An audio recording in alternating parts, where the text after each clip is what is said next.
Welcome to the intersection of technology, cybersecurity, and society. Welcome to ITSP Magazine. You're listening to a new Securing Bridges podcast. You're about to join Alyssa Miller as she sits down with senior and executive security leaders to share stories of success and failure while working across business teams. It's time to build and secure the bridge to the business. Knowledge is power, now more than ever.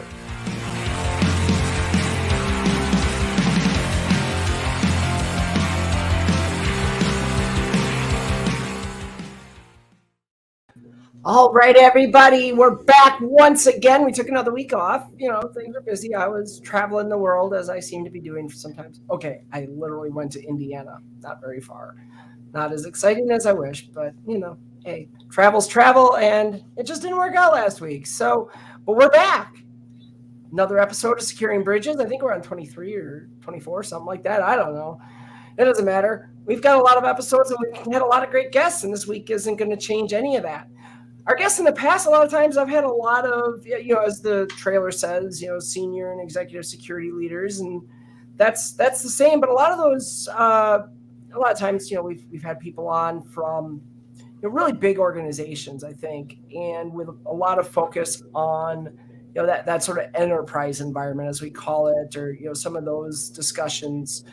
And so this week we're going to focus on security leader in a very different environment. You know, kind of that small and medium business area. And so with me today, I've got Ford. Hey, Ford, how are you? Good. How are you, Alyssa? I am doing great. I'm super glad you were able to join us. Can you go ahead and just tell us a little bit about yourself? Sure. So I've been in IT since about 2005. I was a student working at the help desk at the university I was at. So, and I've worked in and run help desks off and on since then. Did some consulting for managed service providers. Done some system admin work as a senior systems admin for a manufacturing company. And currently, I'm a senior systems engineer and infrastructure owner for an AI company, and manage all the on-prem infrastructure, all of our SaaS apps, assist with designing and implementing some of our different cloud environments, and then do project management, change management, and then just some mentorship items for our different team members that may be a little junior or are trying to transition into some different IT areas. Okay. And so, I mean, that sounds like a really full plate. And then we add into that, you are responsible for security in your infrastructure as well. Yeah. So, you know, we have a security team for, you know, with our developers for a lot of our applications. But on our side, on the IT side, internally, you know, IT or security is part of the IT org. So we had a person. We're actually searching for a new person now to take up that role. But a lot of what we do on the IT team is trying to keep security as part of whatever it is that we're deploying or managing. So a lot of what I do does have a security focus to it, but that tends to not be my only focus. I just have to incorporate that into really everything I'm working on. And what you described is something I think a lot of people in the industry are familiar with. And we kind of wish, I guess, from a security perspective, we often wish it didn't exist. But that's the reality, is that a lot of times security does fall to IT, and security is not a dedicated role for somebody, but rather something where, like you said, you're just incorporating it as part of a grander strategy. So what does that kind of look like for you? I mean, is it like you have secure architecture that's part of an overall architecture plan, or is it not even that formalized? How do you even get started in that? Well, I've got a bunch of Post-it notes that are just stuck to my monitor about, you know, the best practices of what no, I'm just kidding. A lot of it comes from a lot of research, you know, having read a lot of different things. I've always been interested in security, and I did have some experience with it early on, doing some probably more questionable things, and learned, you know, about networking and stuff that way. But I'm always keeping that stuff in mind. So for me, you know, we get a request from an internal user or another team saying they have this need.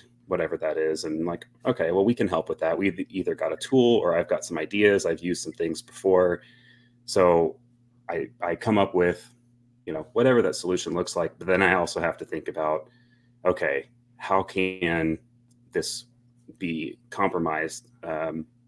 What are, different attack vectors, stuff like that. And just try to be aware of, really it's low hanging fruit, because we're doing best effort. We're not, I'm not an expert in security, but I know some things and try to make that best effort to make them happen. But whenever I'm planning out a solution like that, I just always try to think about, what are the security concerns here? Is there, PII, or do we have to meet any sort of, regulations, any thing like that, and just try to keep that in mind as I'm designing stuff. And it comes up all the time with other environments that we have, whether from an acquisition or like a legacy environment from a few years back, that it gets brought up in conversation. And so I go look at it and I'm like, oh man, there's all of these whatever it is, instances out just publicly available. There's no firewall, there's no nothing, and it's just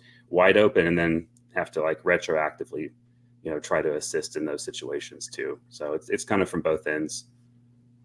And this is kind of the really important perspective I was hoping we could share today, because, and I'll admit, for me included, I think a lot of us in security, as security practitioners, blue teamers, whatever you want to call us, it's really easy to get so caught up in, what are the latest frameworks and best practices, and, NIST, CSF, and all these things that float around in our heads with all these really formalized security programs. It's easy for a lot of us to lose sight of the fact that a grand majority, I think, of cybersecurity doesn't happen in that space at all, right? I mean, we think about big financials and what they're doing, and other very security mature organizations. I'll use that term loosely just because it floats around, but the reality is a lot of times security is implemented, and I think most often the way that you're talking about, where it's not, we don't have all these, like what you just described to me is threat modeling, right? Mm-hmm. But you don't call it threat modeling because you don't really, I think of threat modeling, I think of a big formal program that how we implement threat modeling in thousands of applications. But it sounds like to me your situation's more reliant on like just tacit knowledge and what you've developed having worked in the company for a while, your knowledge of the business. Exactly.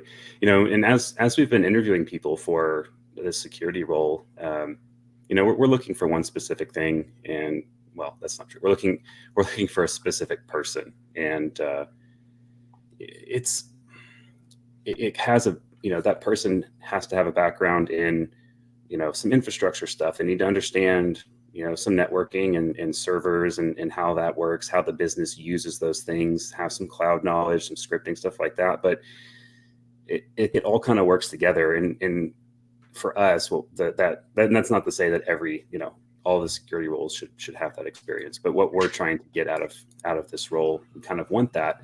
And we're hoping that we can find that person that has a background in it, so that they know, they're not just throwing out some framework. They have to know how it applies to an actual real network, how to retrofit that in.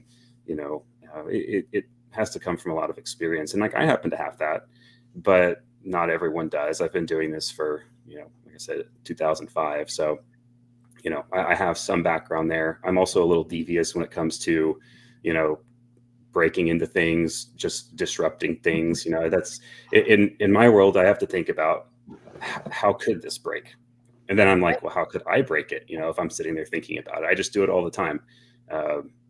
So without having, both some of that gathered knowledge and experience, and having that mindset, it can be harder to approach these projects, these solutions or networks, and think about the security as you're doing it. And that's got to be tough, honestly, because as you described that role, in the big corporate world, we think about those people as like really highly skilled, long tenured folks who we generally give like a security architect label to, right? And that label tends to describe somebody who has seen and done a lot of different things, has a broad knowledge across, and can really see that big picture, kind of like you just described, process it and figure out how to secure it and whatnot, and build a secure architecture around it. But yet, where now that becomes a very highly compensated individual in a corporate environment, that does that like make that same kind of person in many cases unattainable for a smaller organization that maybe doesn't have the budget of, say, a large bank or something? Yeah, absolutely. And for us, that role, it was almost entirely security focused, but they were, that role was also going to be implementing, some other things. They were deploying servers to put, vulnerability scanners on or things like that. So they had other roles as well. And, it did require that broader skill set. And like, honestly, if I spent all of my time doing just security, or even just part of what my real job is day to day, it would leave a void in the team. We'd have to make up for that, and that's another head count. So for customers our size, or companies our size, it's hard to justify that spend. One person maybe, especially if they're pulling double duty, but having a whole team, like, it's just really not doable for a lot of smaller companies. Yeah, and that brings up an interesting point, and as well, especially when we're talking small, medium-sized businesses, the business is running, whether or not there's a security team there. The business is running, and we can argue all day about how risky that is, or is that the right? Shouldn't every company be focused on cybersecurity and everything else? No, every company is focused on making money, and To bring in a security team that's dedicated only to security can be exceptionally difficult when there's not a strong, revenue-based business case for that. So, how do you find that kind of communication within your org, just to even justify, hey, I got to find somebody with strong security experience to add to this team? How do you even approach those conversations to gain that justification? Well, for us, we have to basically frame it around money, making money, profits, and stuff like that. It's basically keeping the business running, avoiding some scandal, some headlines, that are going to, look poorly for us if we had some sort of incident. And that's really, really where it is. That no one, not that people don't care, but when you start messing with their bottom line, that's when they really start to listen. So, we're one of the products that we do make is it's like an EDR kind of. So it would be especially bad if we ended up having some sort of security incident, and it's like, hey, aren't you running your own EDR on all of your stuff? It's like, yeah, but it didn't catch it, or no, we're not. Neither one of those is good. So, no, there's no good message there at all. Right. So it's that conversation that we've had to have. And then lately, this company is where I first experienced this, but having cybersecurity insurance, that's a new thing, in my experience. So that's come up, and our insurance company is basically telling us that if you don't have a security program of some kind, whether it's one person or a whole team, then you're going to pay a higher premium. So that's those two things, I think, and kind of, we talked to our upper management and the executives, and kind of explained, what we want out of security is not to tell you no all the time, that you're doing stuff wrong, make you feel bad, or make you jump through hoops. We want to make it so that the security portion is more transparent. You won't even know that we're there once we get it set up, of course. We'll kind of move through that pain period of doing some discovery, some new processes, policies, whatever it is. But once we're established, the goal is that the security program is just in the background, reviewing logs, there if there is an incident, of course, but in the background, keeping the environment more secure, reducing that liability for the company, and really just empowering the rest of the company to build products and generate revenue. So it was just framing it in a way that spoke to their hearts and wallets. Yeah. Well, you mentioned the cyber insurance thing, and it's interesting how much cybersecurity insurance policies and providers are able to actually influence an organization, like, large or small. I mean, I can tell you from my organization, certainly there's actions that are influenced and how we go about different things because of requirements that come to us from our insurance carriers. So you mentioned that they're pushing for like a security program. Who gets to own that then? I mean, does that fall to you? Is that something they put on the CIO, or how does that even, if you don't have a CISO and a security team, where does that land? Right. So that ends up falling on my boss. He's the VP of internal IT as well as like prod ops and security. So it falls on him. He decided that would just be part of the IT org, really, or the IT team. But it was brought to him, I think, kind of as an afterthought. I don't know how it actually came up with our upper management, but he just basically got roped into a meeting. It's like, hey, this is new for us. We're doing cybersecurity insurance, and we need to, this is all the documentation that was provided to us by our insurance company, the requirements, whatever it was, and here you go, figure it out. And the reason I asked that, I kind of want to explore it, because one, I think there's a lot of people that are, maybe in positions in smaller organizations in particular where that's a question, right? Like, mm-hmm. who owns this? And I think you mentioned, okay, VP of your internal IT is the one that's owning it, and that's how we end up with CISOs oftentimes reporting to CIOs and so on as organizations grow and whatever. And I think that's one of those organizational structures that gets derided by security people, but a lot of times it can be a natural fit and it can be the right fit. I know people worry about that conflict of interest, but I think what you've just highlighted is how in a small organization, where else is that going to go? Yep, absolutely. It has to go somewhere. I mean, there's only so many technical people that can take care of it. And even at a company like ours, I would say probably 85 or 90% of our staff is extremely technical.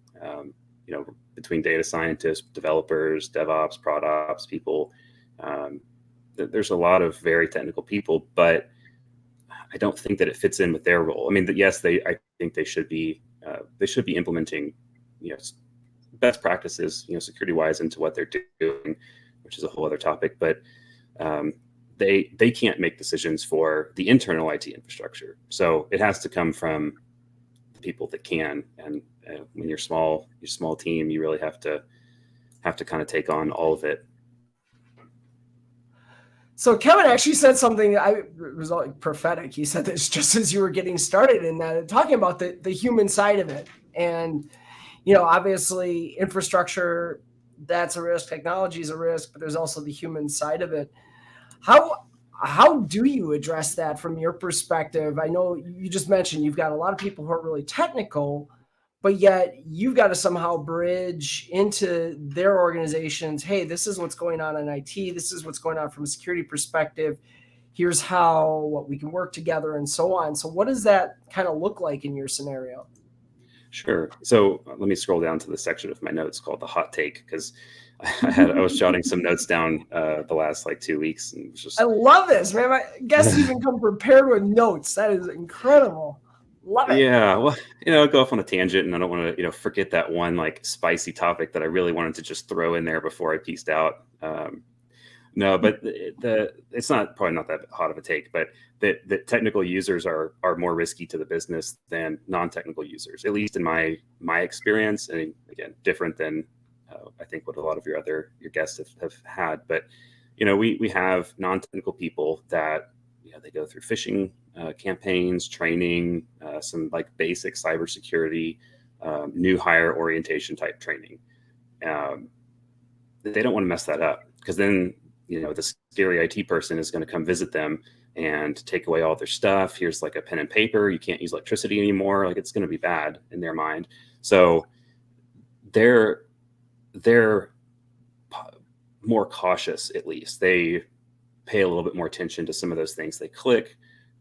Now they also aren't touching some like really important systems. They're not deploying stuff out into the wild. So I think that's probably where the other side of technical users being a high risk comes in. When you have developers or DevOps folks that are deploying Kubernetes clusters that have quickly facing interfaces, websites, whatever, those are just going to be more risky in general.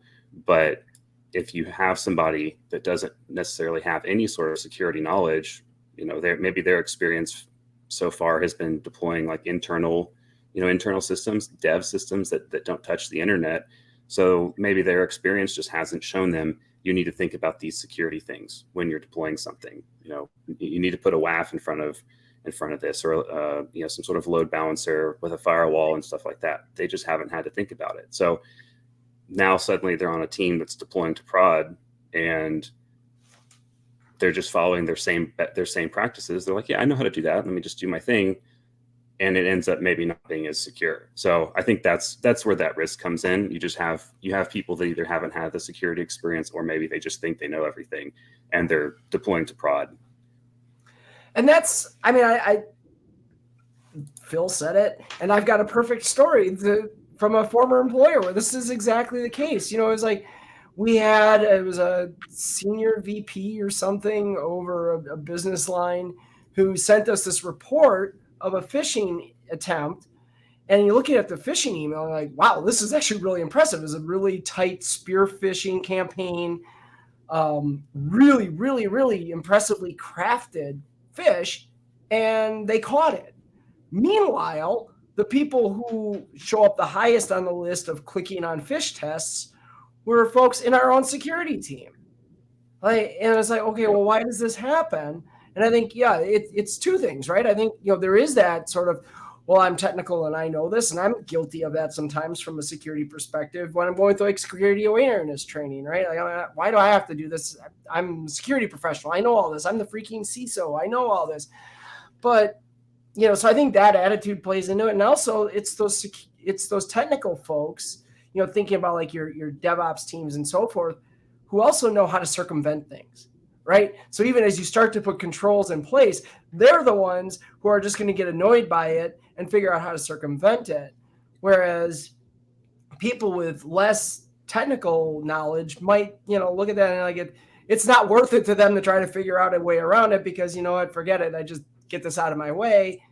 And so I think is it a spicy take? Maybe, but I also don't think you're wrong based on just what I've seen at former employers.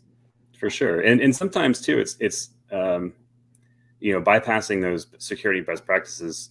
It may have ended up, or it may have started as, let me just test this real quick. I'll fix this before, if it works, I'll fix it before, moving forward, before it gets deployed, whatever.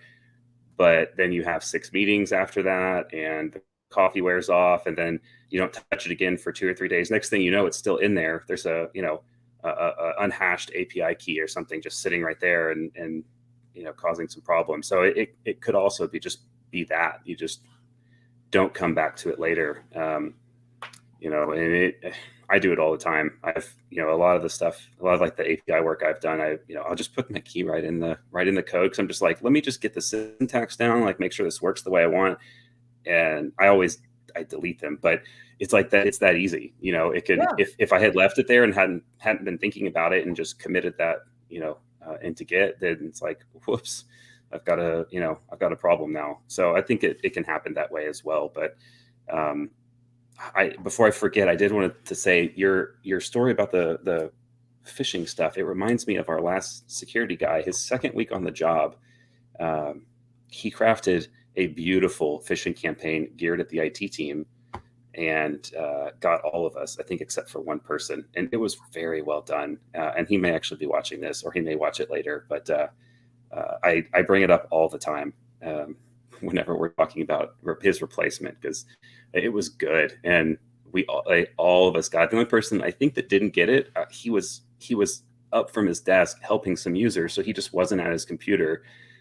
And he saw all the the chat messages later, and I think that was his saving grace. He just wasn't at his computer.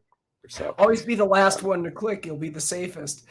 But yeah, no, that's actually interesting, because it brings up something I hadn't considered before. But with that attitude being maybe the cause of some of that, what better way than to craft a really specific, well-crafted phishing test aimed at your IT people, aimed at your security team that gets them, right? Because now it's like, well, hey, look, y'all, even you can get caught up in this. It doesn't have to be, another annoying pet peeve of mine, stupid user, right? That we all like to point at.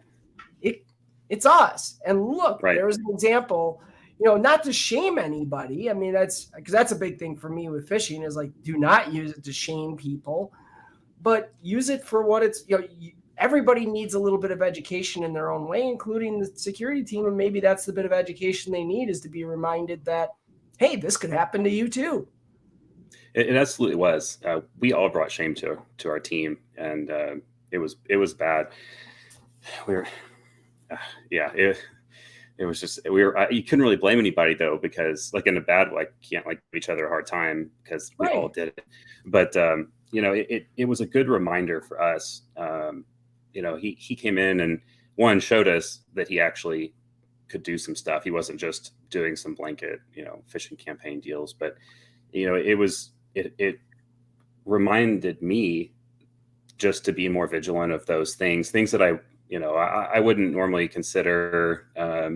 If one of my coworkers sent me a link in chat, I probably would just click it. But after that, every time that guy sent me a link, I was like, is that a phishing attempt? Should I report this? Should I open this on my sandbox machine just to be sure? Like he's like, no, I promise I'll never get you in Slack. But it's just one of those things. Like now, even though I've run through the default phishing training and campaigns and stuff, and they're so cheesy for the most part, and it's just like, oh, this is terrible. But that one was actually really well done. It was one of those things where you think about it now, like, okay, I am not immune from this kind of stuff, even though that in the back of your head. But getting phished by one of your new hires is it kind of hits differently. Yeah, I mean, for sure. And it's, again, phishing campaigns can be done one of two ways. We can do it really intelligently and make the goal of it to educate people, which means we target the specific type of learning they need, which means maybe we don't do broad security, phishing campaigns across the entire organization. Maybe we tailor them and focus them on a specific business unit. Or we can just do the broad swipe here, do this. And if you get caught, you have to do training, whatever. And we lose such an opportunity there to teach. And so I think what you just brought up is a really important point. Organization, large, small, anywhere in between. It's remembering that the goal here of any type of security awareness or bridging is to educate people. And so you have to come to their playground and play by their rules to understand what they need to learn and how to teach it to them. Absolutely. And that experience and just having him, as that new hire, it resulted in two things related to that. One, we decided that we should probably, take away all administrative access from the IT staff, just in general. No admin access anymore. Obviously not possible, but it did kind of start us down a road of removing people's abilities to do a lot of stuff outside of, I won't say like what the system is, but like a system where you put in a request to, I need this deployed, I need to make this change, whatever it is. And the system uses, all of its ties into different things to carry that out. So it's, auditable, trackable, a little bit more secure. You have to go through some verification processes and stuff before it can happen.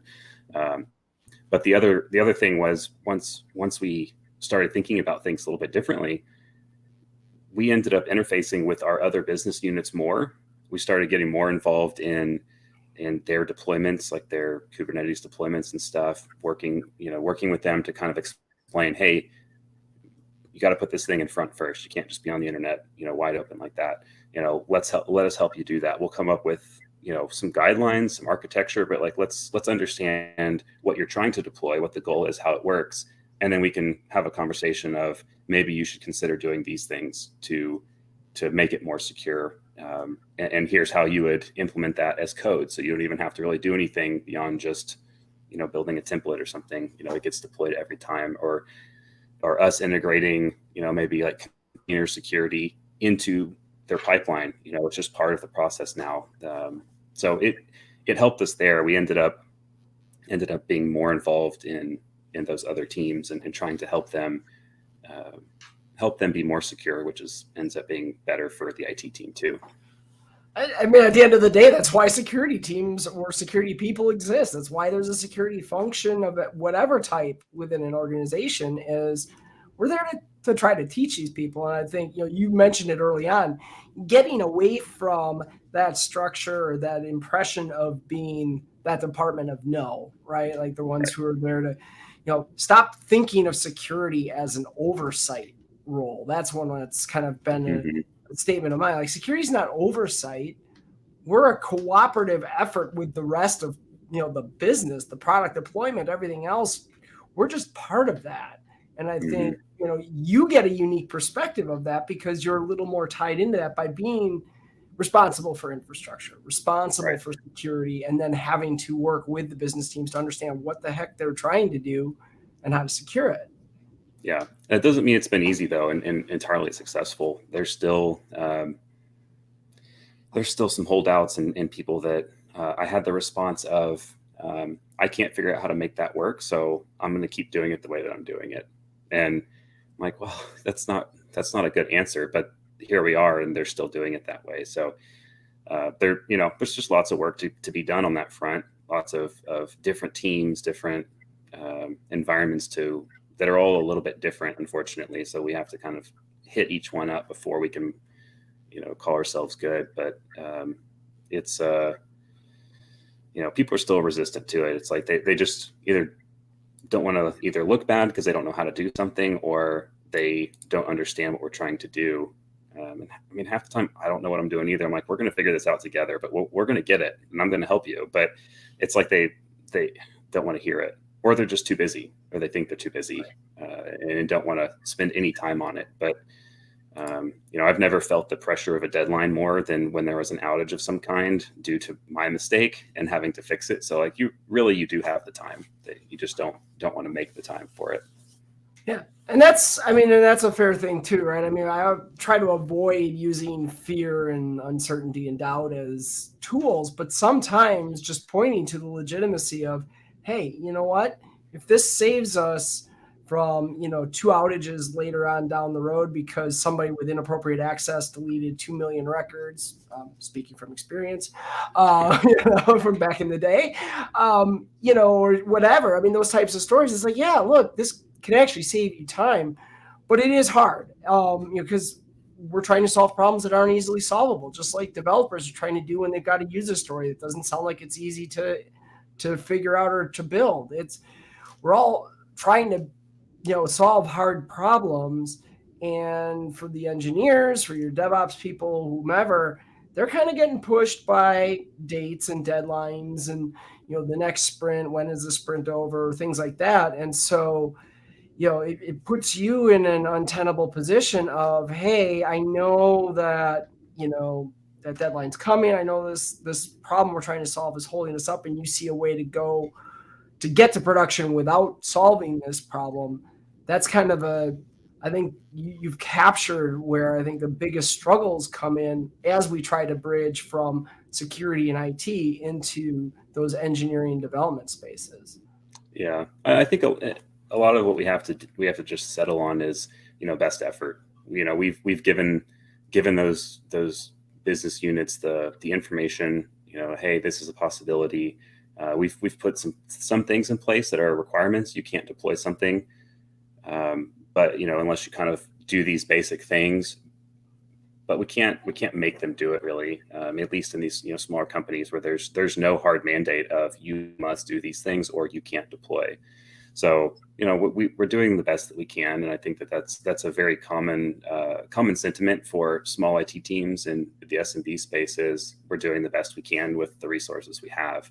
So that comes up a lot, but we do try to be proactive in things, trying to help teams keep those environments secure, and then regular pen testing usually turns up things that we didn't catch. And now we get to go have a real conversation with some higher ranking managers with a nice stack of paper, being like, look at all this stuff that y'all have to fix now. But it does give us an opportunity to be like, to come in and be like, hey, let's look at this and see, maybe we can help y'all with some future environments, future deployments. Let's work together on this and try to help, because that's really what we're trying to do, is just trying to help the rest of the business. And selfishly, it means in the end, in long term, less work for the IT team if we can, help them now versus trying to help them later. So. Yeah, well, it's less work for everybody, right? Like, hey, here, look, we got 12 results, 12 high severity findings or whatever on this pen test. That's 12 P1s on your backlog that could have been avoided had we worked together in the development process. And that goes to that shift left mentality or mantra that we've been, it's kind of cliche now in the security world, but we've been pushing for as long as I've been in this business.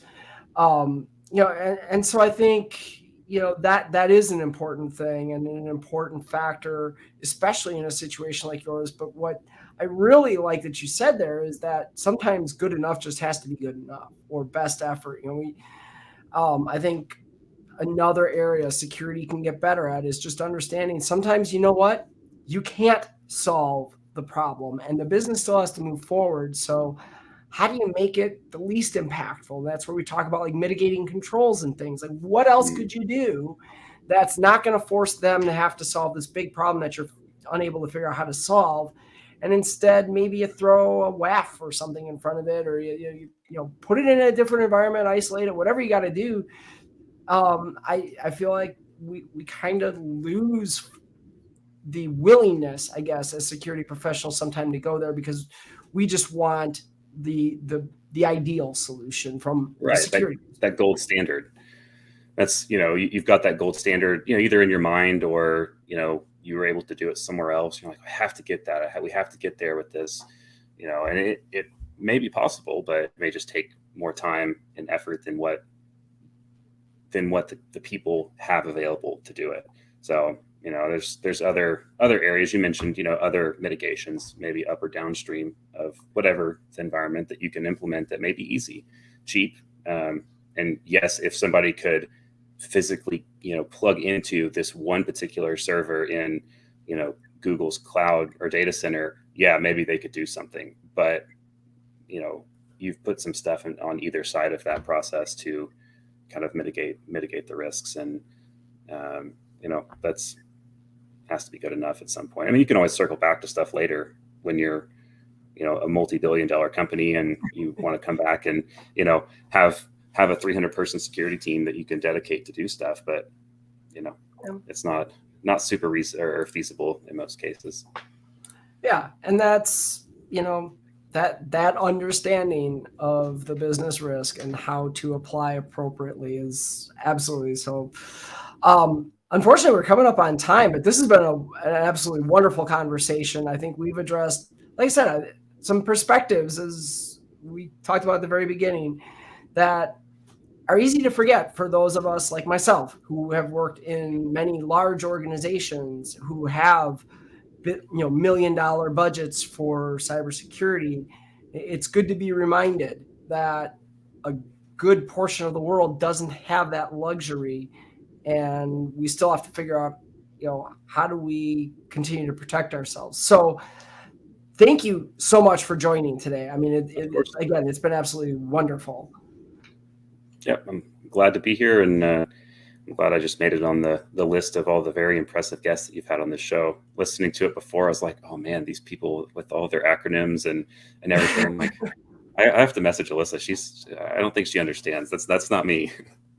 No, as I told you, this is what I wanted, though. I want to get various perspectives. I mean, that's the whole point. If we're talking about, securing the bridges, right, and building those bridges between these teams, we've got to understand all of the various perspectives that come into play here. And I can't thank you enough. So thank you for reaching out and being a part of the show. And hopefully, we can change some minds or refresh some memories here. Absolutely. No, thank you for having me.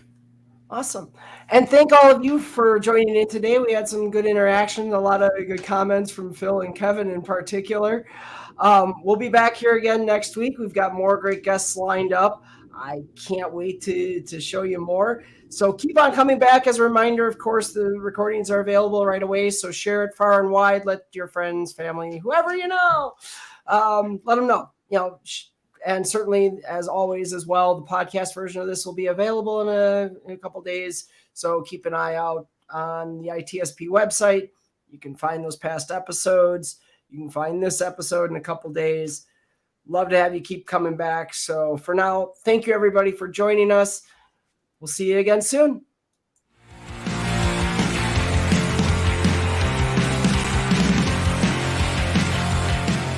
We hope you enjoyed this episode of Securing Bridges Podcast with Alyssa Miller. If you learned something new and this podcast made you think, then share itspmagazine.com with your friends, family, and colleagues. If you represent a company and wish to associate your brand with our conversations, sponsor one or more of our podcast channels. We hope you will come back for more stories and follow us on our journey. You can always find us at the intersection of technology, cybersecurity, and society.